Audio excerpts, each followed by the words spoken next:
Olá pessoal, sejam bem-vindos. Eu sou o professor Marcos Alberto. Nessa videoaula vamos corrigir mais 5 questões aí para ajudar vocês nos estudos. Questão número 1. O número de 3 algarismos n igual a 6, 8d é primo. O algarismo d das unidades é... Então tem aqui as opções, pessoal, 1, 3, 5, 7, 9.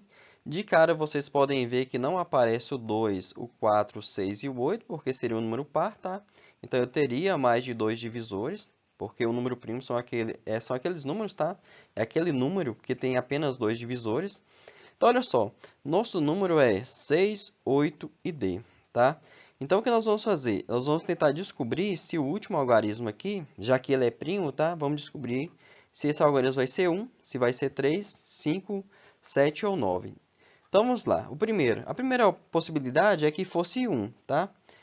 Então ficaria assim, ó, 601. Então esse número não é 601, por quê, pessoal? O 601 ele é divisível por 3. Por que que eu sei? 6 mais 8 mais 1 é igual a 15. E 15 é divisível por 3. Então, 681 também é divisível por 3. Então, eu vou colocar aqui, ó, que ele é divisível por 3. Então, de cara, eu sei que não termina em 1, tá? Agora, se fosse 683, tá? Se ele terminar em 3. Então, da mesma forma, ou melhor, da mesma forma não. Aqui eu não vou saber falar muita coisa sobre esse número, tá? Eu vou partir para o próximo, vou pegar aqui o 685, tá? Se ele terminar em 5. Então, se ele terminar em 5 aqui, então observe que eu estou pegando essa sequência aqui, tá? Estou testando as possibilidades. Se ele terminar em 5, ele é divisível por 5, tá, pessoal? Então, de cara, eu já tenho mais um divisor, beleza? Então, porque eu estou falando aqui, ó. Se ele é divisível, 681, ele é divisível por 1, por 681 e por 3. Então, ele não é primo. 685, ele é divisível por 1, tá? Todo número é divisível por 1. Divisível por ele mesmo e divisível por 5. Então, ele não é primo, porque tem pelo menos 3 divisores, tá? Agora, se ele for 687, vamos ver o que nós conseguimos falar. O 687, ele é divisível por 3 também. Pela mesma forma, pelo mesmo motivo, tá? Que é a letra A aqui, ó. 6 mais 8 é igual a 14, mais 7 é igual a 21. E 21 é divisível por 3. Então, o 687 também é divisível por 3. Então, esse cara tem pelo menos 3 divisores. Agora, aqui, pessoal, eu não vou saber falar muita coisa, tá? Então, o que que eu vou fazer? O que que eu fiz, tá? E vocês podem apresentar outras soluções aí, tá? Porque eu li a questão aqui uma vez, tá? Eu pensei numa possibilidade de solução, e encontrei uma e já resolvi o problema, tá? Então, o que que eu fiz? Eu pensei, peguei o 683 e o 689 e pensei o seguinte, de 1 até, ou melhor, de 2 até 10, eu conheço com facilidade quando o número é divisível por 2, por 3, por 4, por 5, 6, 7, 8, 9, 10, tá? Então, a partir daí, o que que eu fiz? Por 11, por 12, por 13 e assim por diante, eu não vou saber, assim, eu não sei todas as regras, tá? E nem precisamos lembrar. Então, o que eu fiz? Eu peguei esses números e fui tentando dividir por números maiores do que 10. Por exemplo, peguei o 683 e dividi por 11, ok? Se você fizer isso aqui, não vai dar uma divisão exata. Eu fiz a mesma coisa com o 689. Se eu pegar o 689 e dividir por 11, não vai dar uma divisão exata, beleza? Peguei o 683 e dividi por 13. Também não vai dar uma divisão exata. Mas quando eu pego 689 e divido por 13, eu vou encontrar 52, tá? Ou seja, esse número 689, ele é divisível por 1, por ele mesmo, né, que é 689, ele é divisível por 13 e por 52. Então, de cara, aqui eu tenho 4 divisores. Ou seja, o 689 não é divisível, ou melhor, o 689 não é primo, tá? Ele é divisível por 13, beleza? Por exemplo, tá? Tem esse divisor a mais. Então, é o seguinte, o 600, automaticamente, se não é a letra A, se não é a letra C, não é a letra D nem a letra E, sobrou a letra B, beleza? Então, esse número 683, tá? Ele é um número primo, beleza? Então, para eu descobrir que ele é um número primo, de todas as alternativas que tinha ali, se uma apresenta um número primo, só pode ser a letra B, beleza? Então, tá aqui a letra B para vocês marcarem. Questão número 2. Um sistema possui 15 vagas, numeradas de 1 até 15, como mostra o desenho a seguir. Eu vou pedir vocês para pausar o vídeo, tá? Terminar de ler a questão e tentar resolver, porque essa questão é bem interessante. Beleza? Então, continuando aqui. Certo dia, sabe-se que apenas 3 vagas estão ocupadas e, quando chega um novo carro para estacionar, o sistema escolhe, ao acaso, uma das vagas vazias. A probabilidade que o carro novo não pare ao lado de nenhum dos carros já estacionados é no mínimo igual a... Então vamos lá, pessoal. Eu quero calcular a probabilidade de um carro não estacionar ao lado de um carro que já esteja lá, beleza? Vamos lembrar aqui, ó, que tem 3 vagas ocupadas nesse estacionamento, beleza? Então, olha só, uma coisa muito favorável que seria, vamos dizer assim, que não vai restringir muito a nossa situação, é se eu tivesse um carro aqui, por exemplo, na vaga 1, 2, 3, beleza? Ou as 3 últimas aqui, tudo bem? Mas vou pegar as 3 aqui do canto esquerdo. Então, se tivesse essa situação, o que ia acontecer? O próximo carro que chegasse, ele só não poderia ocupar essa vaga, beleza? Então, olha só, a maior probabilidade que pode acontecer, eu vou escrever aqui embaixo, ó, a maior probabilidade que pode acontecer é de 15 vagas eu poder estacionar em 11, tá? Então, a maior seria 11 e 15 estão disponíveis, beleza? Agora, eu quero a mínima, tá? Eu quero o menor, a menor probabilidade. A menor probabilidade, deixa eu só colocar um pezinho aqui, fica melhor, tá? A maior probabilidade vai ser 11 e 15, ok? E a menor vai ser o quê? A menor que pode acontecer, pessoal, a pior coisa que poderia acontecer para ocupar muitas vagas, para restringir muitas vagas, seria o seguinte. Por exemplo, sei lá, um carro estiver aqui, tá? O outro aqui, por exemplo, na 4, de forma que eles não estejam juntos. Ou melhor, perdão, isso aqui não é o pior ainda. O pior seria o seguinte. Eles estarem, por exemplo, aqui distanciados 2 casas, tá? E o outro, sei lá, por aqui. Por quê?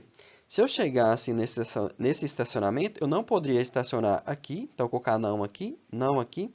Não poderia estacionar aqui, não poderia estacionar aqui, nem aqui e nem aqui. Tá? Eu só poderia estacionar em quantas casas? Eu poderia estacionar nessa, colocar sim, ok? Nessa, 2, 3, 4, 5, 6. Eu só poderia estacionar em 6 casas, ok? 6 espaços, 6 vagas, tá? Então, 6 vagas de 15. Então, essas é as que eu garanto que eu posso estacionar, independente da disposição dos carros, tá? Eu posso simplificar aqui por 3 e aqui por 3. 6 dividido por 3 é 2 e 15 dividido por 3 é 5. Ou seja, a menor probabilidade é de eu estacionar, tá? Sem estacionar ao lado de um carro, tá? Que já esteja lá, é de 2/5, beleza? Se você encontrou uma outra solução, deixa aí nos comentários pra gente. Questão número 3. O professor Joel vai de casa para a escola, de segunda a sexta-feira, de ônibus, que eu vou chamar aqui de O, ou de metrô, que eu vou chamar de M. E em cada semana, utiliza pelo menos uma vez cada um desses 2 transportes, beleza? Então, ele não vai todo dia, a semana inteira de ônibus, e nem a semana toda inteira de metrô, beleza? Joel anota a cada semana a ordem dos transportes que utilizou. Por exemplo, O, M e M significa que ele usou o ônibus na segunda, tá? O primeiro dia, na terça e depois na quinta-feira. E usou o metrô na quarta e na sexta-feira, tá? Nos outros 2 dias. O número de sequências diferentes que Joel pode utilizar os 2 transportes em uma semana é... Então, olha só, pessoal, eu vou fazer umas continhas com vocês aqui bem simples, ok? Vamos pensar comigo. Eu vou representar aqui, o O vai ser, ele vai de ônibus, tá? E aqui o M, que ele vai de metrô, beleza? Então, olha só. Aqui nessa semana ele foi um dia, não necessariamente na segunda-feira, tá? Mas ele foi um dia de ônibus e 3 e 4 dias de metrô, ok? Não necessariamente. Eu poderia, por exemplo, ter o M aqui, o metrô no início, depois ônibus, metrô, metrô e metrô, ok? Significa que ele foi 4 dias de metrô e 1 de ônibus, ok? O que eu vou fazer aqui, pessoal, é analisar quantas disposições, quantas sequências dessas que eu posso fazer, tá? Quantos anagramas, tá? Então, quantas sequências dessas seria possível? Como são 5 letras, o que eu vou fazer? Isso aqui seria 5 fatorial, ok? Dividido por uma letra O, então 1 fatorial, e 4 letras M, ok? Então, isso aqui vai dar quanto? 5 fatorial, ou melhor, 5 fatorial, eu posso escrever isso aqui diferente, né? Eu vou escrever diferente. 5 vezes 4 fatorial, ok? dividido por 1 fatorial é 1 vezes 4 fatorial, ok? Aí eu posso simplificar esse 4 fatorial com esse 4 fatorial. Então, o número de maneiras, o número de sequências, o número de maneiras dele ir para o trabalho, para casa, tá? Da casa para a escola, o número de maneiras dele uma vez de ônibus e 4 vezes de metrô são 5 possibilidades, ok? Isso aí é fácil de você brincar e encontrar essas 5 possibilidades, ok? Agora, outra situação que eu vou analisar com vocês é dele 2 vezes de ônibus e 3 de metrô, ok? A ideia é a mesma coisa. Eu vou contar quantos anagramas aqui. Tem 2 letras Os, tá? Tem 3 letras M. Eu vou calcular aqui 2 fatorial. Então, vai ficar assim, ó, 5 vezes 4 vezes 3 fatorial, ok? Dividido por 2 fatorial, que é 2, ok? 2 vezes 1, que é 2. E 3 fatorial, ok? 3 fatorial. Aí eu posso vir aqui e simplificar o 3 fatorial. O que sobrou? Sobrou 5 vezes 4, que é igual a 20, dividido por 2, que é igual a 10, ok? Então, até agora eu tenho o quê? 5 maneiras mais 10 maneiras, que vai ser igual a 15. Só que eu vou continuar contando, pessoal. O que pode acontecer? Dele ir 3 vezes de ônibus e 2 vezes de metrô, beleza? Isso aqui seria o quê? 5 fatorial dividido por 3 fatorial e 2 fatorial, tá? 3 fatorial é as 3 letras Os, que se você trocar de lugar não vai mudar a sequência. E 2 fatorial é as 2 letras M, tá? E aqui eu posso simplesmente voltar no resultado que eu acabei de calcular, tá? O número de maneiras de eu ir 3 vezes de ônibus e 2 vezes de metrô é a mesma coisa de eu ir 2 vezes de metrô e 3 vezes de ônibus, que é igual a 10, beleza? Então aqui eu vou colocar 10. E por fim, seria ele Joel, né? E 4 vezes de ônibus e 1 vez de metrô. Que vai ser a mesma coisa do primeiro cálculo que eu fiz aqui, ok? Então, o número de sequências possíveis ali seria o quê? 5 fatorial, ok? Dividido por 4 fatorial e 1 fatorial. Quando eu fiz as contas lá, aqui no início, eu encontrei 5, beleza? Então, o que eu vou fazer? Eu vou somar. 5 mais 10 mais 10 mais 5, beleza? Então, o número de maneiras vai ser quanto? 5 mais 10 mais 5 mais 10, que é igual a 30, beleza? Nossa resposta correta é a letra D, de Deus, tá? Vamos colocar aqui D. Beleza? Vamos lá para a questão número 4. Olha só, pessoal, todas as questões que eu corrigi no primeiro vídeo, agora no segundo vídeo, tá? São todas do concurso lá de Pernambuco, beleza? 2016, salvo engano. Vamos lá, questão 4. A figura a seguir mostra um retângulo ABCD, tá? ABCD, onde AB mede 10, eu vou colocar aqui essa medida, tá? Para a gente usar depois, e BC mede 7, ok? Da mesma forma, aqui também mede, aqui mede 7, tá? O outro lado, paralelo ao lado 7. Então, aqui mede 7 e o lado lá de cima mede 10. E duas circunferências de raio igual a 2, ou seja, esse pedacinho aqui é igual a 2, ok? Todos aqui, os raios são iguais a 2, beleza? Então, tá aqui. Olha só, o que nós queremos? As circunferências são tangentes a dois lados do retângulo. Então, o que nós podemos ver são tangentes aqui, tá? Tangentes aqui. Eu quero saber o seguinte, a distância entre os centros dessas duas circunferências eu tenho as alternativas. Então, olha só, pessoal, eu quero saber qual é essa distância aqui, ó. Eu vou sair do centro dessa circunferência e vou chegar até esse aqui, tá? Então, o que nós podemos pensar aqui? Olha só. Eu vou calcular essa distância aqui, eu sei que é 2, tá? Eu vou traçar uma reta aqui, ó, paralela ao lado AB, ok? E vou traçar uma reta aqui, tudo bem? O que nós podemos observar? O que eu vou ter aqui, pessoal? Eu vou ter um triângulo retângulo, tá? Eu vou passar aqui, ó, uma outra cor, para a gente conseguir enxergar esse triângulo retângulo melhor, tá? Então, esse é nosso triângulo retângulo, beleza? O que eu preciso saber? Eu preciso saber quanto que mede cada lado, tá? Porque essa aqui é a distância, tá? No caso aqui seria a minha hipotenusa, porque é o lado oposto ao ângulo reto. Eu preciso saber quanto mede esse lado e quanto mede esse lado. Olha só, eu andei aqui 2 unidades, que seria o raio dessa circunferência aqui, tá? 2 unidades. E aqui também 2 unidades, ou seja, era 7, então aqui sobrou 3. Da mesma forma, eu andei 2 unidades aqui, ok?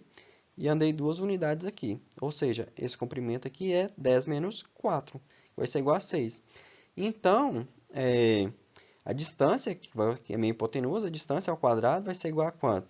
Vai ser igual a... Deixa eu escrever isso aqui um pouquinho mais para cima, para ficar mais organizado. Então, a distância ao quadrado vai ser igual... A hipotenusa ao quadrado, né? Vai ser 6 ao quadrado mais 3 ao quadrado. Os catetos ao quadrado. Teorema de Pitágoras aqui, tá, pessoal? Então, a distância ao quadrado vai ser 36, que é 6 ao quadrado, mais 3 ao quadrado, 9. Então, a distância vai ser 45, ou seja, o D é igual a raiz de 45. Tudo bem? E a raiz quadrada de 45 você pode decompor em fatores primos, ou você pode pensar assim, ó. Raiz quadrada de 45 é 9 vezes 5. O 9 tem raiz quadrada de 9 é 3, e o 5 não tem raiz, vai ficar lá dentro do radical, tá? Então, a nossa resposta correta é 3 raiz de 5, letra E. Beleza? Espero que vocês tenham acertado. E vamos lá para a nossa última questão. Questão número 5. Seja A uma aresta de um cubo. O número de arestas desse cubo que são reversas com a aresta A é... Então, olha só, pessoal, tem um cubo aqui e eu vou analisar, vou pegar uma aresta aqui, tá? Vou olhar para essa aresta aqui para a gente comparar com as outras, beleza? Então, olha só, umas arestas que são reversas, pessoal, são aquelas arestas que não estão no mesmo plano, ok? Elas não se encontram, não estão no mesmo plano. Vamos lá. Então, vamos pegar essa aqui, por exemplo. Essa primeira aresta aqui, se eu vou comparar com essa aresta que eu peguei em destaque, elas vão se encontrar, vão formar um ângulo reto por sinal, tá? Um ângulo de 90 graus. Mas eu vou falar simplesmente que elas são concorrentes, beleza? Agora, quando eu comparar essa reta com essa aqui, ó, elas estão no mesmo plano, tá? Que é essa mesma face aqui de cima, tá? E elas não vão se encontrar. Então, eu vou falar que elas são paralelas. Vou colocar um P aqui. Enquanto que essa reta aqui, ó, elas vão se encontrar, vai ser a mesma situação dessa reta, elas são concorrentes, formam 90 graus, tá? Então, eu vou colocar aqui um C, elas são concorrentes.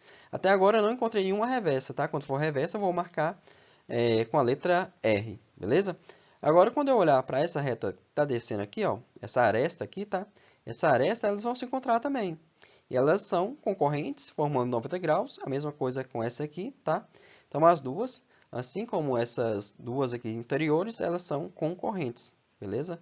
São concorrentes, eu vou colocar aqui. Agora eu vou olhar para essas duas que estão descendo aqui, tá, pessoal? Observe o seguinte, que elas não se encontram, tá? Mas elas não são paralelas. Essa reta vai vir nesse sentido aqui, tá? Nessa direção, e esse aqui vai estar subindo. Então, elas não são paralelas. Mas elas não estão no mesmo plano, elas não vão se encontrar, ok? Elas não se encontram e não são paralelas, então elas são reversas, ok? Essa aqui é reversa, essas duas são reversas à primeira reta lá, referência, beleza? Agora eu vou aqui na base. Se eu comparar essa reta com essa aqui, elas estão no mesmo plano, tá? Elas não se encontram, estão no mesmo plano, então elas são paralelas. A mesma coisa essa reta e essa daqui, elas não se encontram, estão no mesmo plano, tá? Um plano que passa aqui pelo centro, tá? Pela diagonal, pelo centro aqui do cubo. Beleza, pessoal? Então, essa reta e essa aqui, elas são paralelas. Então, eu vou colocar um P aqui. Opa, deixa eu melhorar esse P. E aqui também um P. E agora sobrou quem? Sobraram essas duas retas. Observa que elas não se encontram, elas não vão se encontrar com essa reta de cima, mas também não tem um plano que contém, por exemplo, quando eu pego essa reta e essa, ou melhor, essa aresta e essa aresta, nenhum problema, tá, gente? A gente confundir aqui com reta, beleza? Vamos pensar em retas, tá? Então, se eu comparar essa aresta com essa aresta aqui, elas não se encontram, mas elas não têm um plano que as contém. Então, ela é reversa. A mesma coisa acontece com essa daqui, beleza? Então, essa aqui é reversa e essa aqui também é reversa. Ou seja, quantas retas reversas que eu encontrei? Encontrei uma, encontrei duas, encontrei três, encontrei quatro. Então, a resposta correta é a letra C. Eu espero que tenha ficado claro para vocês. Se ficou alguma dúvida, deixe nos comentários e vamos continuar estudando juntos, beleza, pessoal? Abraços e se inscreva no canal. Até o próximo vídeo.